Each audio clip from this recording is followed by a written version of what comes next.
সকলোকে সুপ্ৰভাত জনাই নতুন এটা ভিডিঅ'লৈ আপোনালোক সকলোকে স্বাগতম জনাইছোঁ। আশা কৰিছোঁ নিশ্চয় আপোনালোক সকলো ভালে আছে।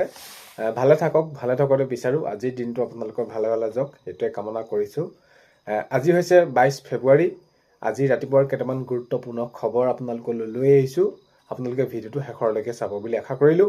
শেষৰ ভিডিঅ'টো চাই আপোনালোকৰ মতামত কমেণ্টৰ জৰিয়তে জনাব। আৰু এইখিনিতে আপোনালোকক সদায় কোৱাৰ দৰে চেনেলটোলৈ আপোনালোক যিসকল নতুনকৈ আহিছে চেনেলটো সাবস্ক্ৰাইব কৰাৰ লগতে কাষতে থকা বেল আইকনটো প্ৰেছ কৰি অল কৰি থব যাতে নতুন এটা ভিডিঅ' দিয়াৰ লগে লগে আপোনালোকে আগতীয়াকৈ চাবলৈ পায়। যদি ভিডিঅ'টো চাই ভাল পায় লাইক এটা কৰি দিব আৰু শ্বেয়াৰ কৰি দিব বুলি আশা কৰিলোঁ।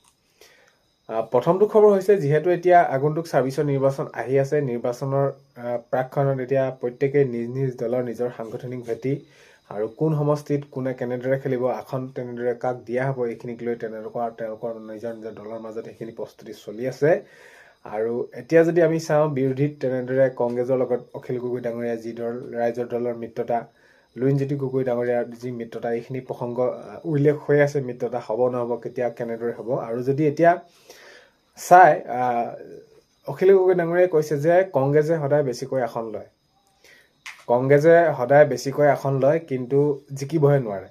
এতিয়া তেওঁলোকৰ মাজত যি তেনেদৰে মিত্ৰতাৰ প্ৰসংগ আহি পৰিছিলে, কেতিয়ালৈ কি হ'ব এইখিনি ক্ষেত্ৰত এতিয়া তেওঁলোকে কোনো ভাল ফলাফল পোৱা নাই। আৰু অখিল গগৈ ডাঙৰীয়াই তেনেদৰে ক্ষোভ প্ৰকাশ কৰিছে যে তেওঁলোকেতো সৰহকৈ আসন বিচাৰিলে নহ'ব, তেওঁলোকে যিখনখনত জিকিব বা কেনেদৰে হ'ব, মিত্ৰতা বুলি ক'লেতো সকলোৰে লগত বুজা পৰা থাকিব লাগিব। তো সেইখিনি তেনেদৰে তেওঁক জনাইছে যে কংগ্ৰেছে সদায় বেছিকৈ আসন ল'ব বিচাৰে কিন্তু জিকিবহে নোৱাৰে বুলি তেনেদৰে অখিল গগৈ ডাঙৰীয়াই তেনেদৰে মন্তব্য ৰাখিছে।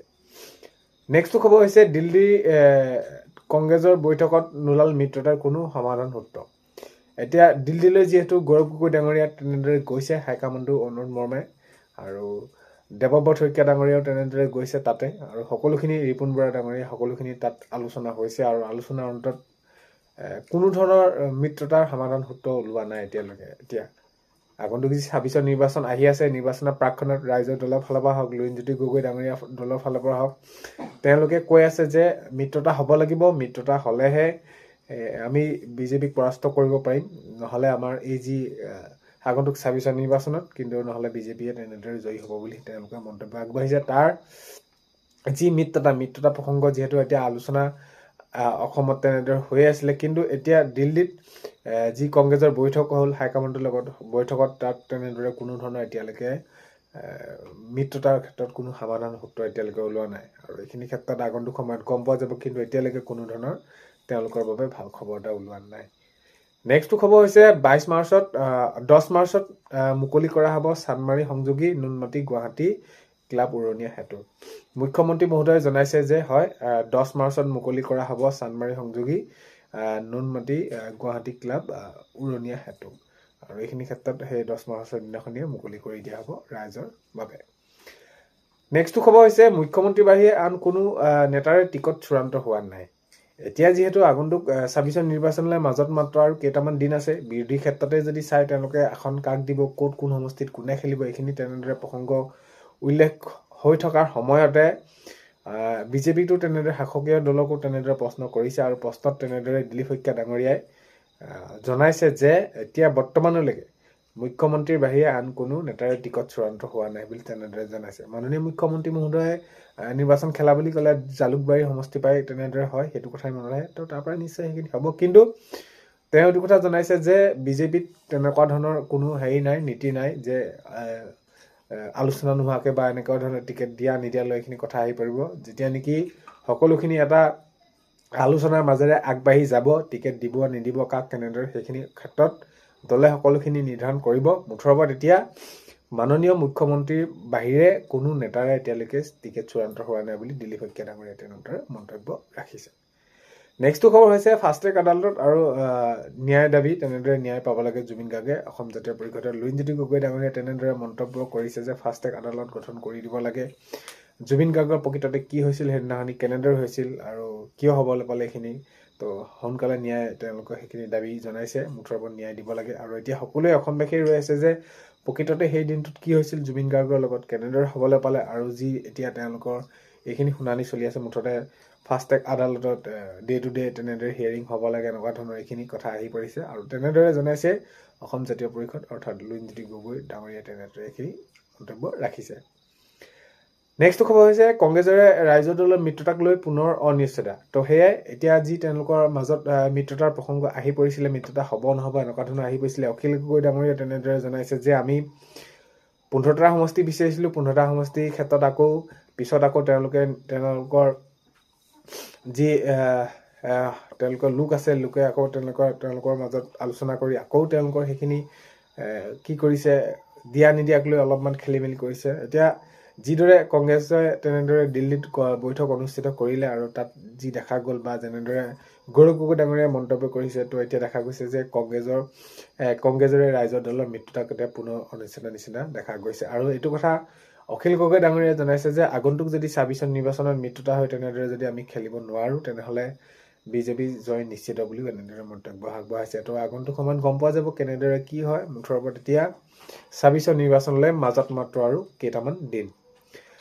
নেক্সট খবৰ হৈছে উচ্ছেদক লৈ মাননীয় মুখ্যমন্ত্ৰী মহোদয়ে জনাই আছে এইখিনি ক্ষেত্ৰত উচ্ছেদ যিদৰে চলিছিলে এতিয়া চলি আছে, আগন্তুক সময়তো চলিব। যেতিয়ালৈকে চৰকাৰী মাটি তেনেদৰে বেদখলমুক্ত কৰিব পৰা নাযায় তেতিয়ালৈকে এইখিনি উচ্ছেদ চলি থাকিব। কোনো ধৰণৰ তেনেদৰে ৰেহাই দিয়া নহ'ব কাকোৱে। এতিয়াও বহুত মাটি উচ্ছেদ কৰিবলৈ বাকী আছে, এইখিনি যেতিয়ালৈকে শেষ নহয় এই উচ্ছেদ প্ৰক্ৰিয়া চলি থাকিব। মুঠৰ ওপৰত যোনেই যেনেদৰে নহওক চৰকাৰী মাটিত যদি বেদখলভাৱে তেনেদৰে তেওঁলোকে আছে তেনেদৰে এইবিলাক উচ্ছেদ চলিব।